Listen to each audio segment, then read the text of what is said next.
Hi guys, it's Cindy. So welcome back to our special series on how to marketing your home staging business. So today is day 4 that I live stream on Instagram. If you don't follow me yet, go ahead and follow me. It's instagram.com/stage for more. Very easy. All right. So when you follow me, when I go live, Instagram will automatically remind you. So it's a really good trick to keep following me basically. And toward the end of the episode, I actually re-recorded the question that the audience member asked because there was a glitch in technology, and so my audio got cut off. So I want to make sure that you're still getting the benefit of that question, so I re-recorded it here, and you'll hear it toward the end of the episode. All right, let's get into it. Hi guys, so welcome to day 4 of our live stream on Instagram. So it was really fun for the last 3 days when we talk about what to say to real estate agent, what to say to homeowners, and then also what do you do for email marketing for your home staging business. And so if you missed the previous 3 episodes, you can check it out on our podcast on iTunes. I think when you subscribe, because I checked it on my podcast app, for some reason it's not showing up, but if you subscribe, it should show up in your dashboard. Today we're going to talk about social media marketing. So it's really, really important, I think, in today's world, especially everybody essentially has a computer in their pocket through their smartphone. So social media marketing has become more and more prevalent and is pretty much becoming a must when it comes to running your own small business. And I know it can feel very overwhelming because there's so many different platforms out there. Like we're live streaming on Instagram right now, but this can also be pushed to Facebook page or business page, for example. You can also now upload videos on Pinterest, or the longer format can be on IGTV. So there's quite a few different options out there. And not to mention there's LinkedIn, there's Snapchat, there's tons and tons of new ones coming out every day.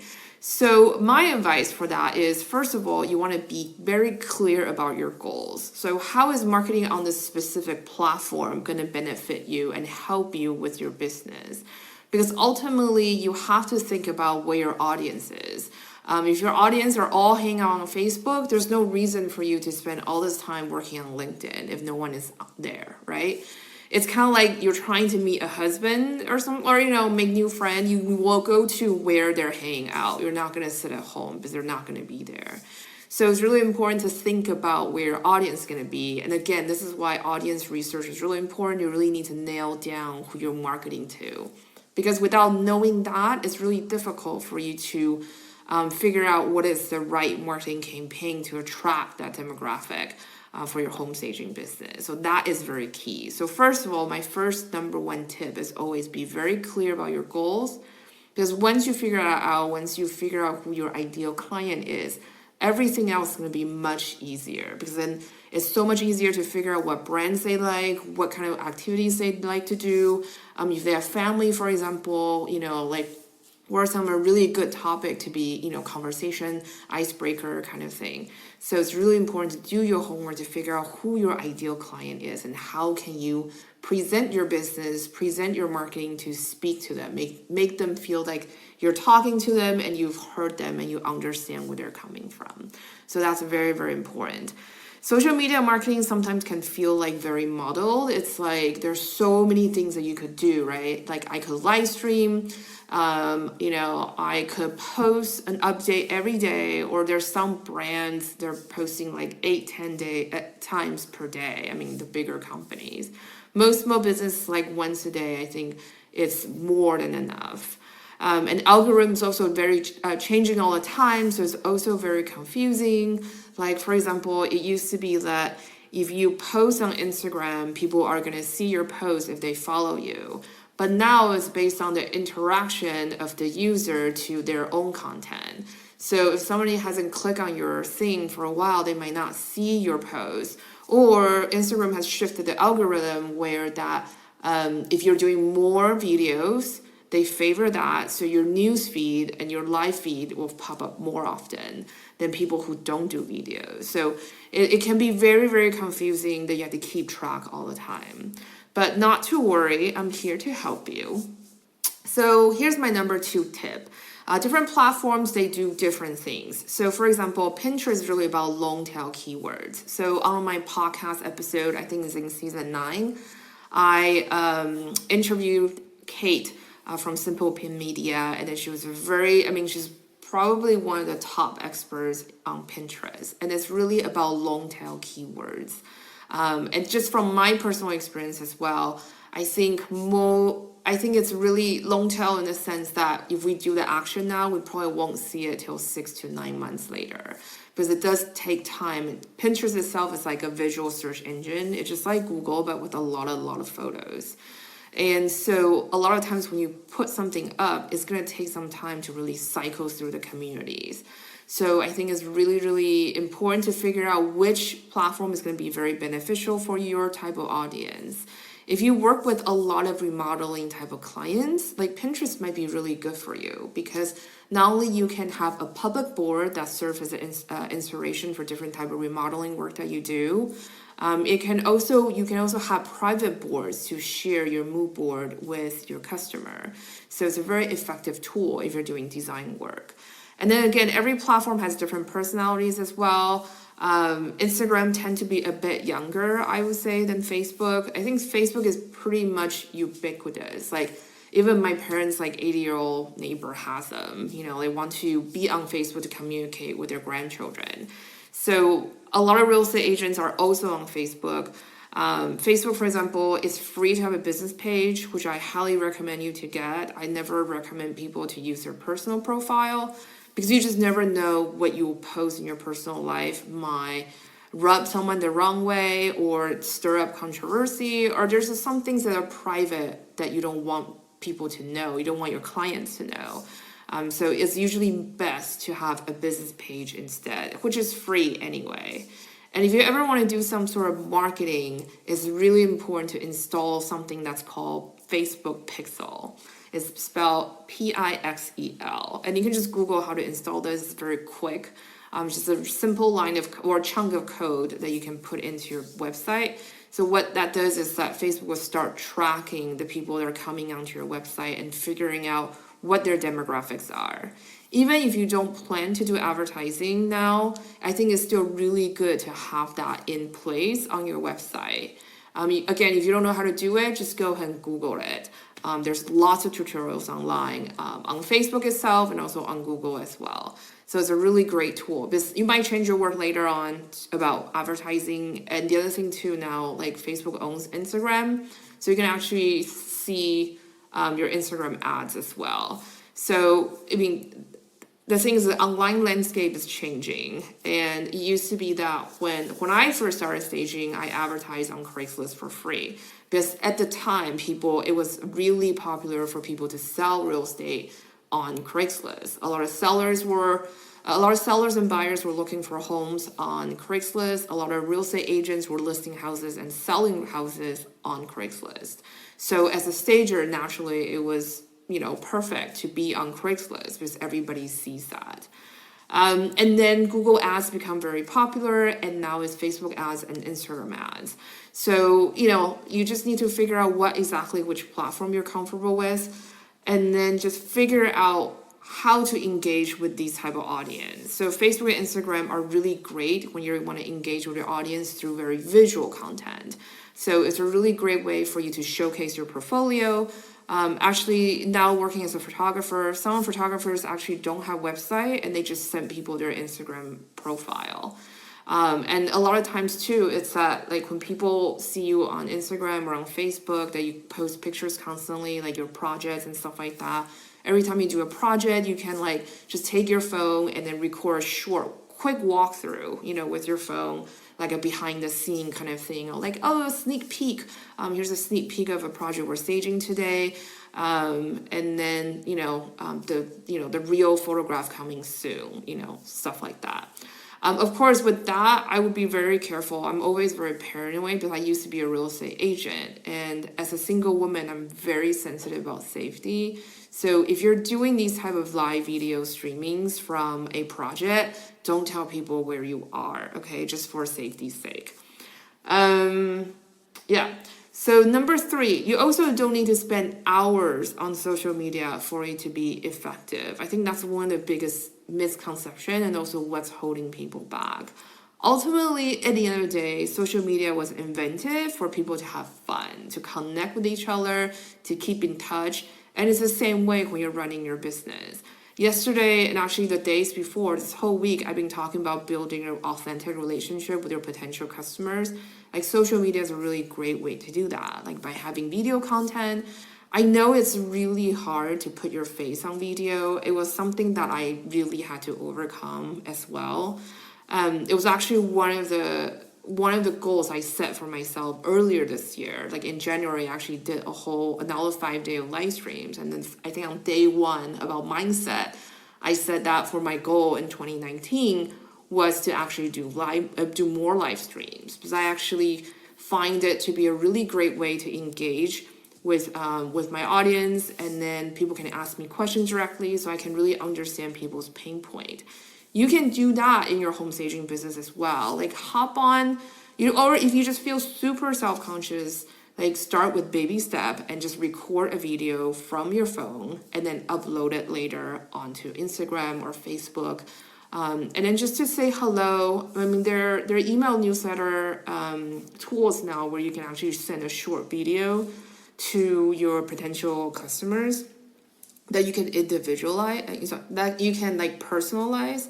So you can actually record personalized recording.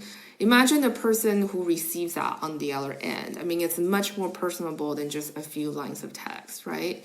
And this is why now videos are much more, like content-wise, in terms of content marketing, video has much more, like, if you think about a point system, video definitely gets more points because of that, because people want to consume video content.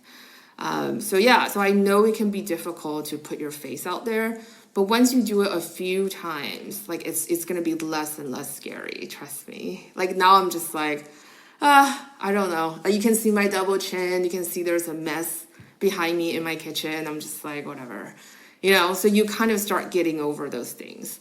The key thing is just really, baby steps, like try to push yourself out there. And number 4, I would say just start by picking one platform. So figure out where is your audience is, like most of the time. Say if they spend a lot of time on Facebook, if you're seeing a lot of your clients engaging with their customers on Facebook, that can be a great way for you to join in on the conversation, or join, like there's a lot of Facebook groups, right? We know there's a lot of Stagers one where we can like share information and vent and do all sorts of cool stuff. I mean, you can start your own local group as well. I mean, a lot of real estate agents used to do these local community blogs that serve as kind of like not only a directory, but more like a resource about the neighborhood they live in. At the same time, you also establish their credibility as the agent to go to, because they know that neighborhood really well. Like they know all the restaurants, all the cool spots, all the real estate statistics and all that.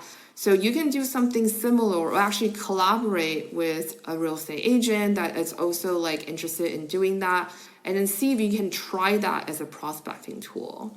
So like I talked about yesterday, and then I think actually the whole time this whole week, it's basically what can you do to use like the smallest amount of effort and resource and reach the most amount of people.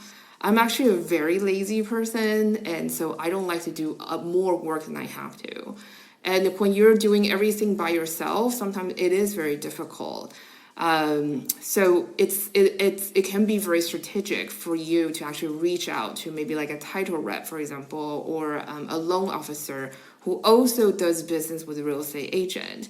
But you guys are not conflicting with each other. You're not fighting over, of projects. So you guys can actually tag team or partner up to group your resource together, and then to kind of like start those kind of community spaces to attract, basically use it as a prospecting tool for your clients. I would start by just picking on one platform to focus on. If you're finding that a lot of people are finding you and booking you for work through Instagram, then that's the place you want to be on. And this is also going back to my last point, is that once you have this one platform that you're focusing on, you can start reading up more about it. Like, what are some of the things you can do to really boost that traffic, right? So then you don't have to spend as much time trying to do every single social media platform. I mean, ultimately, that is just not very feasible. It's not very sustainable over long term, and you're going to burn yourself out. So you want to make sure you're putting in those steps to prevent yourself from getting burned out. Because once you burn out, the marketing stops and you don't want to do anything else. And when you stop marketing, your client is not going to dry up immediately, but you're going to feel it like 4 to 6 weeks later. So it's really, really important that you're consistently marketing, that you're feeding your pipeline, you're feeding your funnel. So you always are churning leads and then like are always working, but not dropping the ball. And that's why having the system is very, very important. Like for our core 6-figure floor plan, I mean, we spent the first, like module 0 is all about your mindset. And then 1 through 3 is basically drilling down and then building your marketing system. It's a very layered process and there's a workflow to it.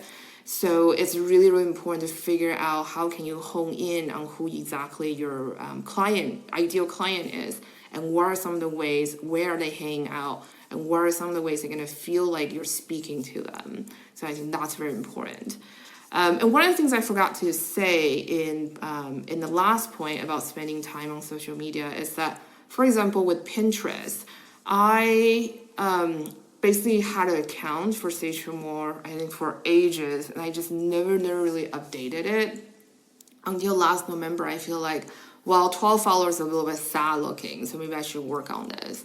And I seriously I probably just like when I have time, I'm waiting on a meeting or something, I have some time just on my phone, like doing Pinterest for 5 minutes, just pinning contents and stuff like that. Because I have a bunch of mood boards on my Pinterest. You can definitely take a look. It's pinterest.com/sageformore. So I have a bunch of inspiration boards that I use in reference for our courses, and also like just for general public, like things I really like, styling and whatever. And I just literally do it 5 minutes a day. And then we went from maybe like 12 followers to like, I think 4,500 6 months later, or sorry, 4,000 6 months later. And then we went from something like 1,000 monthly views to like 1 million monthly views. So I mean, my point is that, sure, these are vanity numbers, but ultimately like those numbers need to convert into sales, right? But ultimately it's that like, don't feel like, oh my God, I'm obligated to do like X amount of hour on social media. It's that you can manage your time. If you're using something like, if you're focusing something like a Facebook or Instagram, like yesterday for email marketing, we talked about batching. Like, if you decide to do a monthly newsletter, you can write actually majority of the content in one day. It's the same thing with social media. You can sit down, say you focus on Instagram, and you just sit down. I would say you don't need to post every day, because it used to be you should post every day or post more frequently as possible. But now Instagram really focuses on engagement. And so you can get away with posting maybe once, 2 to 3 days.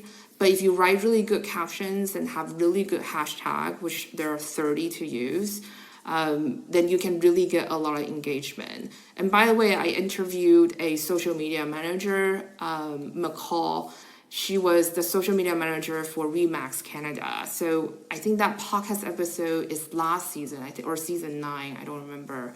But definitely check it out as well. But she really broke it down about like how you should determine like the ratio of your hashtags, what to say and all that stuff about hashtag research.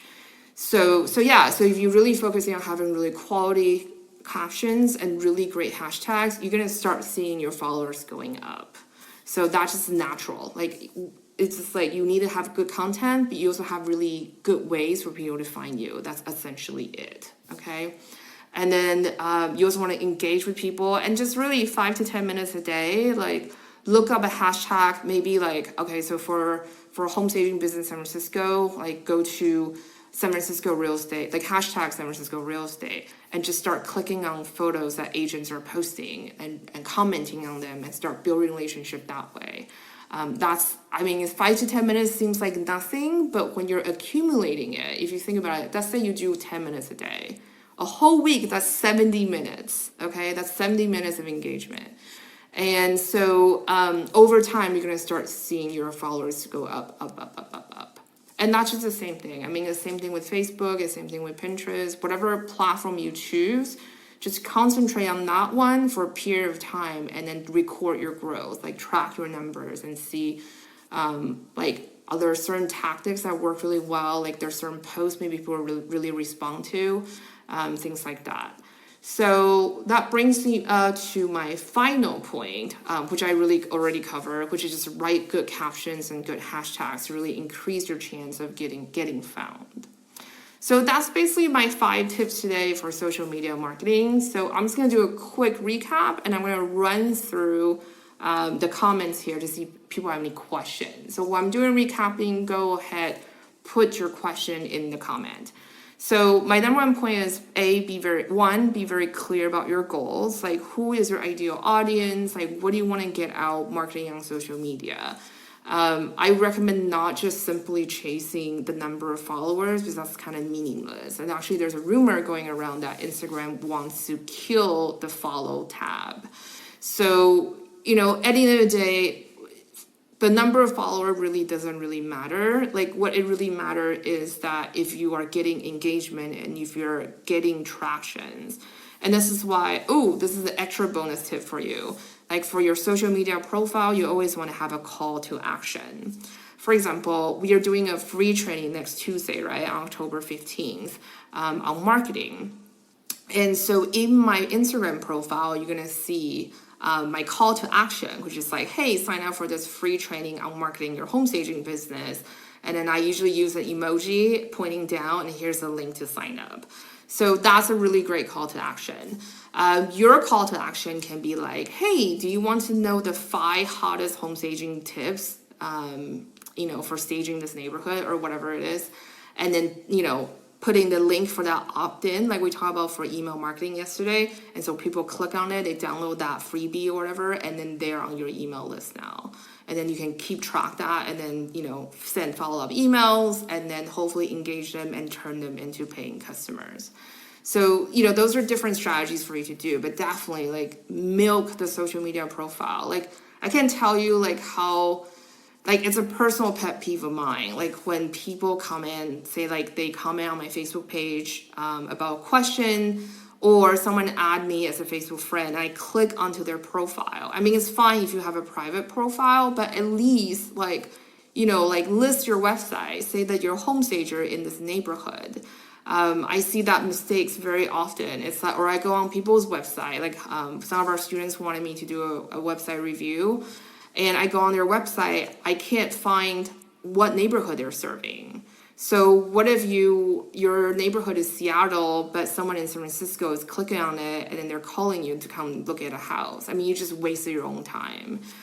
So having a very clear call to action is very important, and definitely milk that. I mean, it's free to list that. So why not just tell the world what you're doing, okay? So my number 2 tip is then different platforms have different requirements and personalities. So just want to make sure that you do the homework. So like Pinterest, we talk about, it's really about long tail traffic. So if you post your blog up, it might take 3 to 6 months for that to really cycle through for you to see any results, basically. Instagram is very visual, same as Facebook. And so I think for stager, Instagram works very well because it's basically a visual portfolio that you're already seeing. When you click on the profile, it's very clear. And I really like the stories feature and the HGTV live as well, because if you do any kind of behind the scenes, people love that stuff. Like, people love to see what inventory you're using, what's your process. You can even do a quick demo, have your assistant just hold up a phone and then you're hanging up an artwork. Just through those kind of things, or a shopping haul, what shop did you go today in your neighborhood? I was has some great stuff, or there's a sale going on. Tell your, potential customers, they will love stuff like that. Things like that, when you're giving generously, giving information generously, is only gonna have good stuff coming back. I mean, if people are being mean about it, they're obviously not your audience. And real estate agents love to watch stagers, because they always want to learn things and stuff like that. And it's just a really great way for you to build relationship. Number 3 is again, you don't need to spend hours on social media. You also don't have time. So I don't recommend you should be running your home staging business. Set up the system, set up the workflow, figure out what works for marketing. Again, I'm really big on system in case you haven't noticed.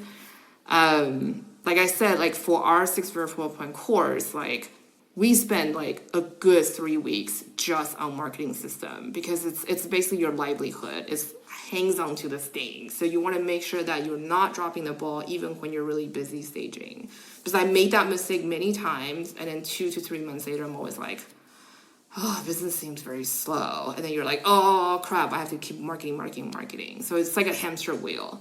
So the good thing about having a system that you can rely on is that you don't always have to be on that hamster wheel. You just need to follow your system, follow your workflow, follow your checklist and your reminders, whatnot. It's a much easier way to do business, I think. Okay, so number 4, again, just focus on one platform to focus on, just one. Focusing on one platform can get you a very long way. I mean, imagine you have 5,000 or 10,000 followers on Instagram. I mean, that would be your platform to really, execute and then publicize your business on. So just really focus on developing one platform. There are many things nowadays, for example, if you publish Instagram story, you can push that into your Facebook story, your page Facebook story as well. So there are a lot of things that you can actually link up to automate things. So I will focus on just the primary one and then just post random things on the other ones to supplement. But definitely focusing on developing strategy on just one, because there's so many things to keep track nowadays. This is also why I only recommend just do one platform. Do one platform really well, make that your main thing. Because we are all pretty much one person business. It's really, social media can be its own business, basically. There are people who do social media for a living, so it can be a lot. So this is why you want to make sure that you're investing your time wisely. That you should be focusing on, having a very layered marketing strategy overall, having a very layered marketing system. So you're not putting all your eggs in one basket in one type of marketing. All right, so last bit is just really write great captions and do your hashtag research. Make sure that you are putting out hashtag and content that's going to attract your ideal audience. So this goes back to number 1, you really need to know your goals and know your audience. Okay, and during the live stream, I didn't realize this had happened because somebody requested to be in part of my live stream. And I didn't know that when I click on it, it's going to turn off my audio, basically. So basically, the last question, I'm re-recording it here. So this person asked, you mentioned that you can put in 30 hashtags on Instagram. So how do you find those hashtags? So I would say that the best way for you to do is to figure out what are the relevant keywords that you can use for the hashtag for your target audience. For example, you're posting a recent project you just did. If you hashtag it like hashtag real estate, it's not going to do you any good because there are going to be millions of photos in that feed already. So when your picture pops up under hashtag real estate, it's just going to be flash by in seconds. And this is why you want to pick something that doesn't already have a huge amount of content under that hashtag already. But you don't want to use the hashtag that has too few pictures either. That means no one ever going to see them. So if you use a hashtag that only maybe have 5 or 100 or even 1,000 pictures in it, that means that hashtag is really not very often used by your target audience. So then it's not very suitable for you either.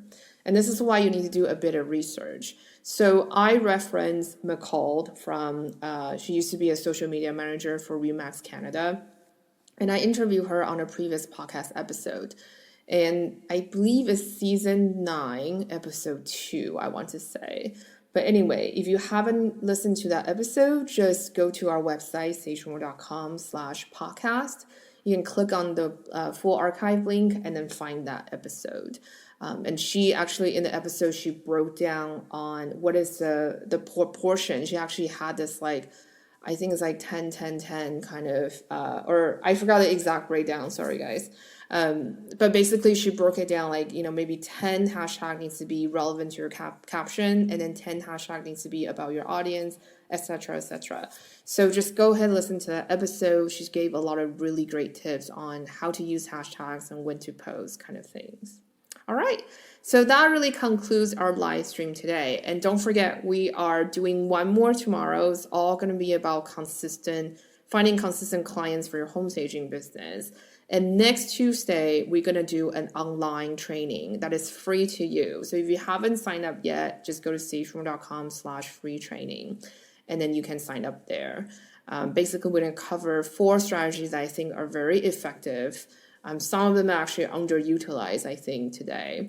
And just come on by, bring your questions. The other thing I want to say is that for those of you who already submitted questions, so when you sign up for a free training, on the confirmation page, there's actually a button that you can click on and send me a question about marketing your home staging business.